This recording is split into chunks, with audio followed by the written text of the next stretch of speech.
All right, it's that time again to talk about cohort, and I say it's that time, but really that time is all the time. You need to manage those students well. Obviously the cohort graduation is extremely important. It will be a huge part of accountability. We don't know exactly what part yet, but we're still working on that. But a lot of this is the same. Much has not changed, but we want to, I always enjoy a time when I can get up and talk and remind people of the things that they need to do so we have the best data possible. All right, so the agenda today is we're going to talk about the cohort years to review, the adjusted cohort student listing, just a few reference materials, dropout accountability. That section is going to be kind of light, but we'll have more information when we get there.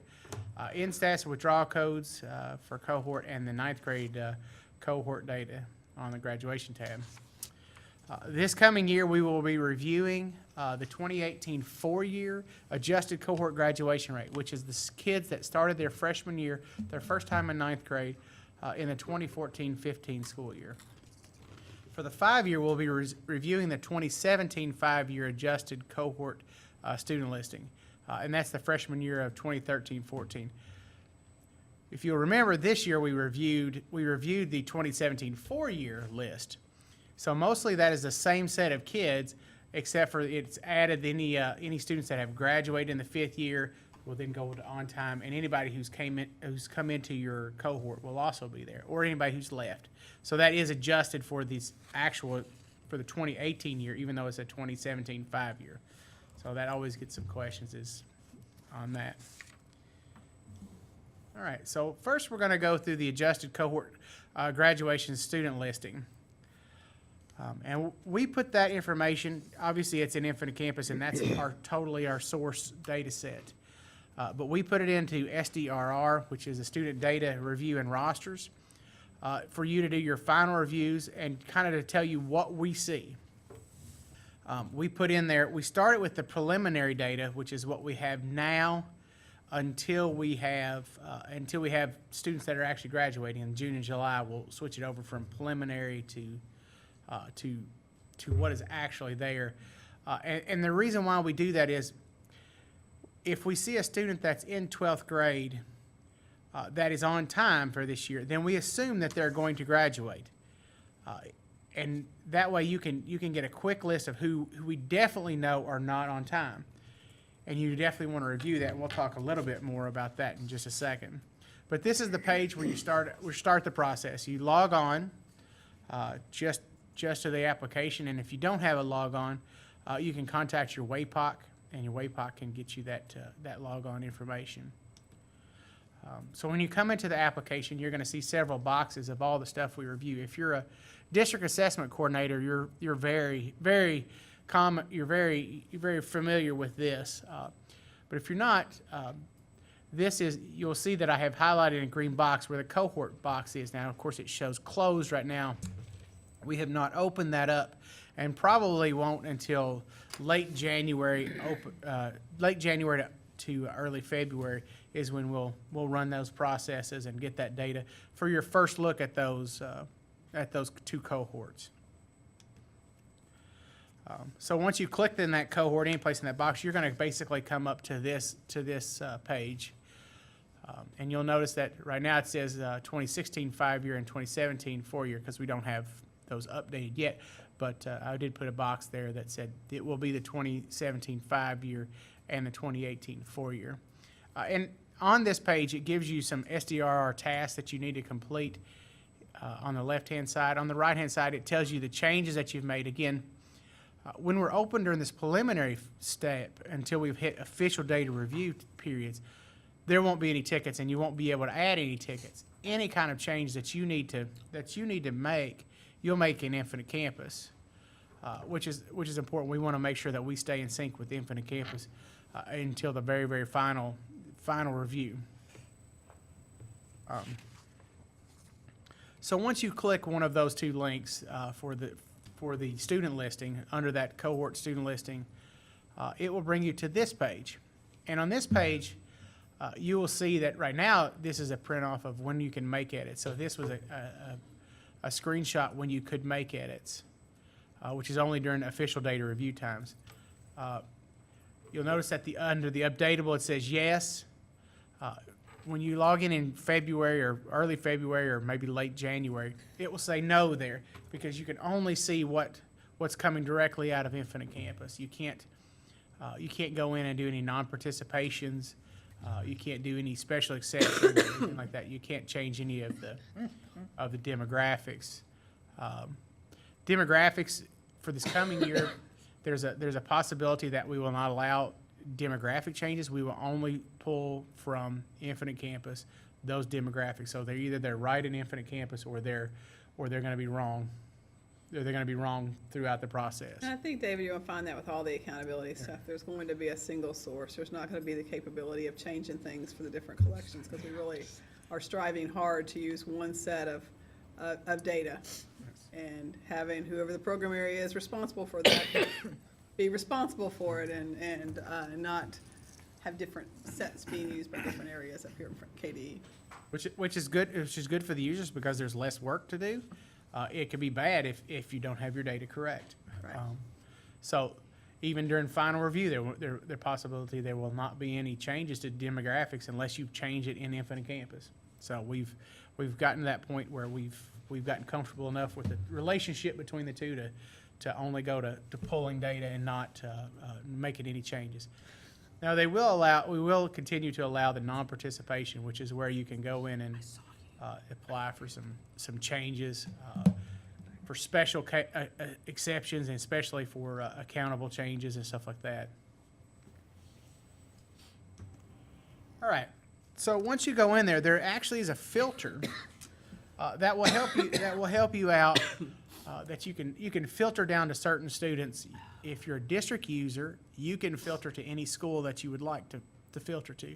If you're a school user, you're only going to be able to see your school, and that's good because you don't want staff from certain schools to be able to view other schools. They only need to see the students that they're responsible for. But you can filter by all students, accountable to the district or not accountable to the district, by the first letter of the last name, by the grade level, by the cohort year, and the on-time status.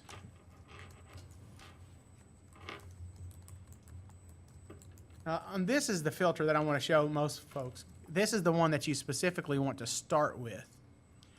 And the way this filter is set up here is it will show you, first of all, your students that are not on time. Obviously, these are your students who are not in 12th grade. They're not.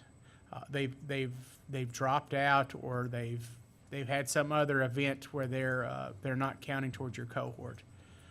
And this is where you really want to start. You want to set that cohort type, whichever one you want to look at, either the 2018 4-year or the 2017 5-year.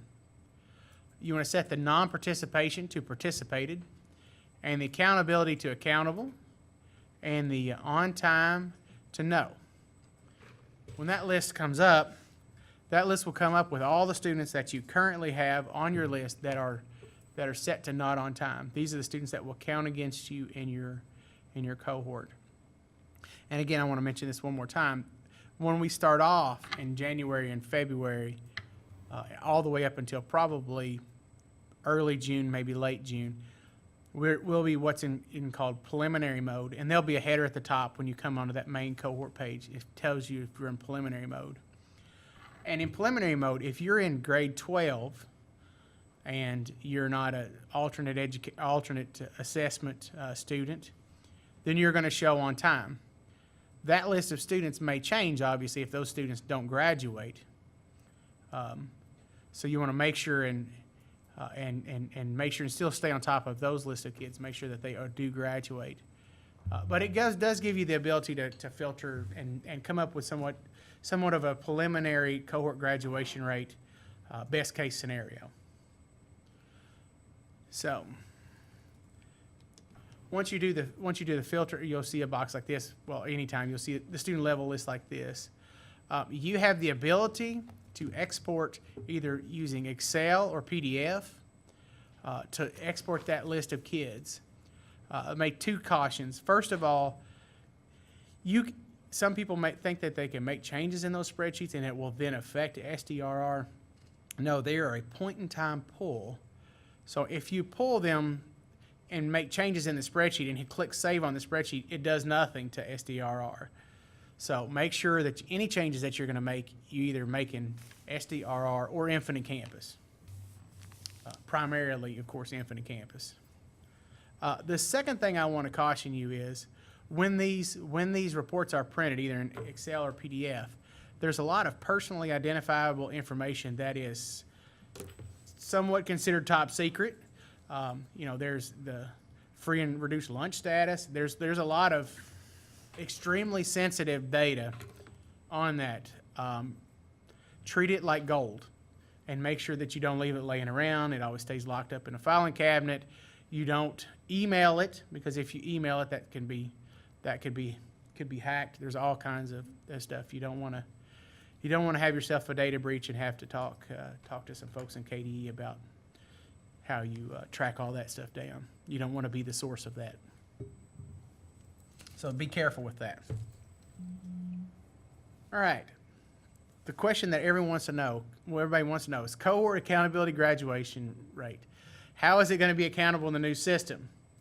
Unfortunately, I have been instructed that we will not basically go into what exactly it's going to be until it gets further down the process to be approved. I do know that that both the 2018 four-year cohort and the 2017 five-year cohort will both be extremely important.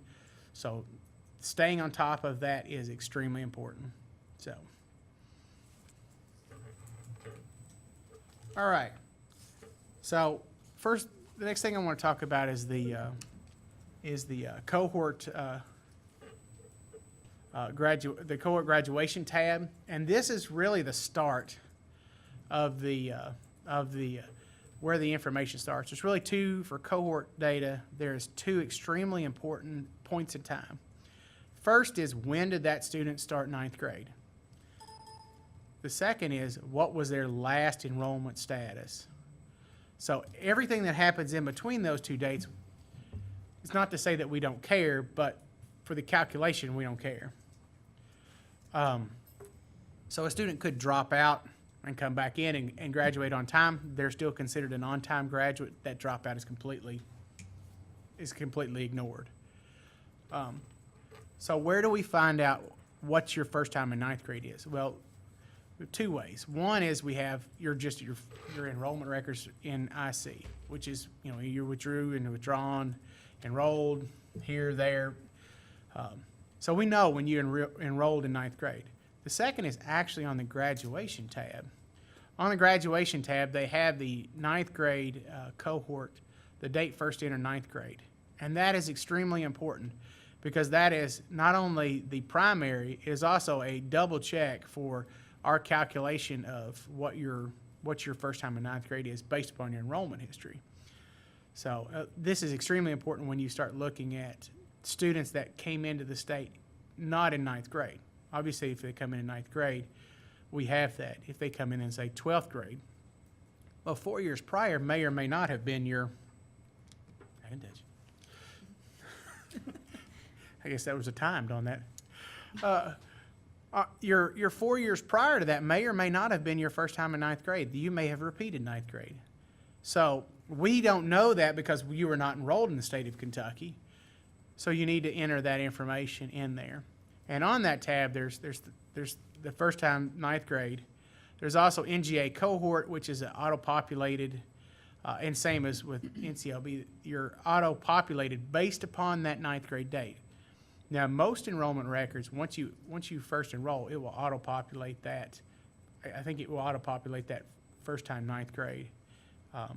But obviously, of course, double check that. And there's actually an IC report that will, in a couple slides, I'll tell you about that. That would tell you anybody who's not got that entered. All right, so here's what the slide looks like. Now, IC was nice enough to put that earliest ninth grade enrollment information at the top of that. And that's great because, you know, you may or may not know that they were enrolled in Anderson County in this example. In Anderson County at this year, you may say, well, they were in 12th grade, so 4 years would have put them in the 2018 18 cohort. Well, it turns out they actually were enrolled in 9th grade in Anderson County. So you want to look at that information.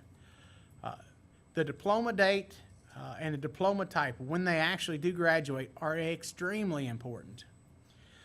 The diploma date needs to be set. The diploma type definitely needs, both of those need to be set so that we can know how whether or not you count on time or not on time. Currently, if you're an alternate assessment student, receive the alternate diploma, you do not count as an on time for cohort graduation rate. With the changes in ESA, there was a modification to that rule that allows alternate assessment, people who receive an alternate diploma to be counted as on time.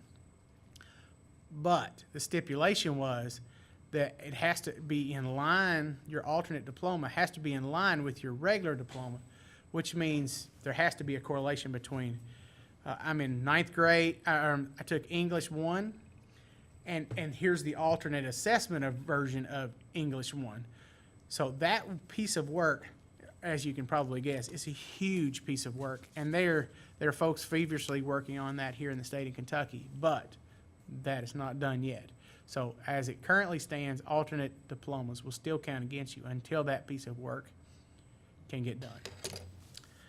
There's the 3 fields we talked about just a second ago, the date first to enter 9th grade, NGA cohort, and the NCLB cohort here. The only one that's just changeable is the NGA cohort in year, and I've, as of yet, have figured out any reason why somebody might need to change that. I don't even think anybody calculates hardly NGA cohort anymore. But I think when we started off that process, there was a discussion of doing that. All right, I told you that there's a report that was created to help you find those students that have an invalid cohort data or an inconsistent enrollment data. So if you go under student information to reports and then to graduation cohort validation, there is that report that will help you. Now, I unfortunately do not know much about that. That was a report generated, I think, groups created that report. No, this is actually a core campus report. Oh, is it actually a cohort campus? And if you run it with those validation types, either the incomplete cohort data or inconsistent enrollment and cohort data, it will give you a summary to look at. Wonderful. So make sure and look at that, because every validation report that you can possibly get to get the cleanest data possible will only help you. We've seen way too many situations where somebody their cohort graduation rate goes final, and then they decide, wait a minute, this student's wrong. Well, when it goes final, it goes final, and that's the way it lives, not forever, but it lives for that generation. And then if you have, of course, the 5-year report, and it was a 4-year mess up, you can change that in the 5-year, but that's about it.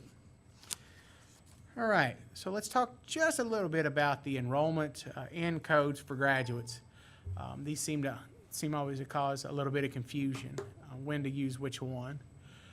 The GO1 is for people who graduates in less than 4 years, and this will count as on time on the 4-year and 5-year reports. The GO2 is a pupil who graduates in 4 years. So GO1 is less than 4. GO2 is in 4 years. And again, that student will count as on time for the 4-year and the 5-year reports. GO3 is the pupil who graduates in 5 years. Now that will be counted as an on-time graduate for the 5-year report only. So when you generate the 4-year report, that student will not count on time because obviously he didn't graduate till his 5th year. And then GO4 is a pupil who graduates in six or more years, and student will count as a not on time graduate for a 4 or 5-year report. If for some reason we ever add a 6-year report, it may count for that, but I can't think of anybody across the country who's really doing a 6-year report. All right. So what are some of the end statuses of students who count against you? These are the not on time students. Again, this is the alternate high school diploma. We talked about that again. And it's also the GED recipients. GED does not count as a regular diploma based upon regular standards. So that will take you off the dropout report, but not off of the cohort, And we get a lot of questions that getting confused. Dropout report is a point in time, single year report. Cohort is a multiple, longitudinal report. So W-12, a pupil who's under the jurisdiction of the court, that student will count as not on time, but their accountability actually will be to the state, since that student is under the jurisdiction of the court or under the jurisdiction of the state. W-23 is that they've withdrawn for the W-24, W-25 for a subsequent time. W-24 is we really don't know where the student went to. It just disappeared. W-25 is that they're a dropout and they've dropped out. W-26 is a GED, same as W-27 is a GED. W-28 is the student has reached the maximum age that he is allowed to receive services, but he's not graduated with anything. And then also we always have this case where we have CO1 or C01. Pupil completes, but the student never shows back up. So he finished one school year, but he never showed back up in any place. So that student will count as not on time until, of course, there is some kind of a graduation code for that student. David, before you move on, someone's asking a G-code question. Absolutely. Which G-code should be used for a student that graduated in December of their senior year? That one would be the GO2. It is in that fourth year. If they graduated in 3 years, or in that third year, then they would get GO1. GO2 is only used if it's for a student. We don't care what point time they graduated in that year. It is in their fourth year. Okay. All right, verified transfers. Now, these are the students that come off of your cohort list. These are the students who have left or they've withdrawn and they've went someplace else. So we'll go through a little bit of these because some of these have some special notes to them. If a student is W07, which means they have been withdrawn from school because they have some kind of medical condition that they pose a threat to the environment of the other students, that student will completely come out completely out of the cohort. If a student has passed away, W08, obviously that student comes out of the cohort, and no one's going to hold you accountable for that. W20 is a withdrawn to homeschool.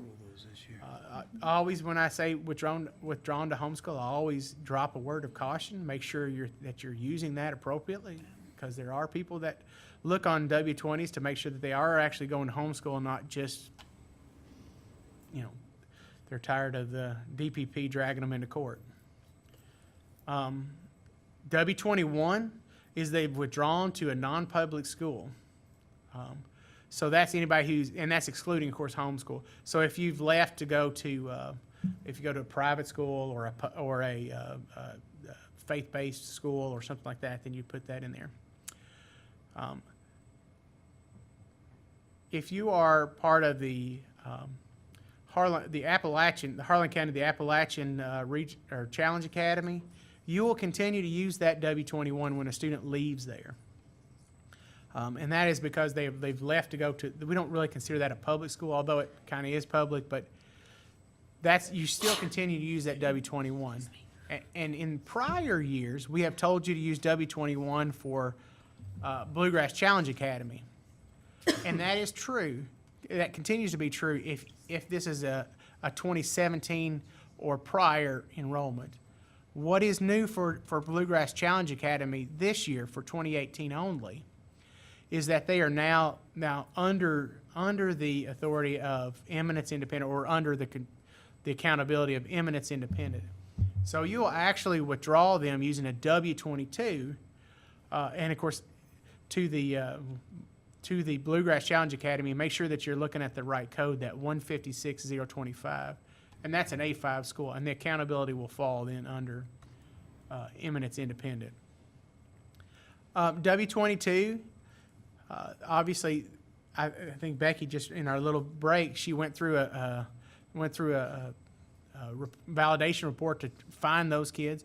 If you have a student that says, I'm leaving to go to another public school, which is what W-22 is, but they never actually enroll in that other school, they will continue to stay on your accountability until at what point they enroll someplace else. So that validation report, that's the first I've heard of that, and I'm glad to hear that it's out there. So please use that, because we get a lot of people that, well, they said they were going here, but they never showed up. Well, I'm sorry, they're still accountable to you. W-29 is obviously anybody who's left the state. So that's, so if they left the state, obviously they're out of your cohort. Again, with all of these, all of cohort, it's extremely important that the validity of your enrollment and withdrawal codes is totally accurate, because we totally depend upon that. And if it's inaccurate, your cohort's going to be inaccurate. And, you know, with it being such a big part of accountability, you definitely do not want it to be inaccurate. All right, and here is our, if you have questions or regarding access to SDRR, then you contact your WAPOC. If you have questions about cohort graduation, there's my contact information. Kind of a little sad that contact information screen used to be a little fuller. Had my partner in crime, Tina, but she's since retired. I'm glad for her and sad for me. All right, any questions? Not seeing any online. Any here in the room? It's mostly the same stuff, so hopefully most people have seen it, but if not, Since you're not giving away any top secret information about accountability, no, you'll have Nobody's asking to talk to someone at a pay grade higher than mine. I think we're still waiting on a bunch of answers too. Yes, I think so. And those pay grades are definitely higher than mine.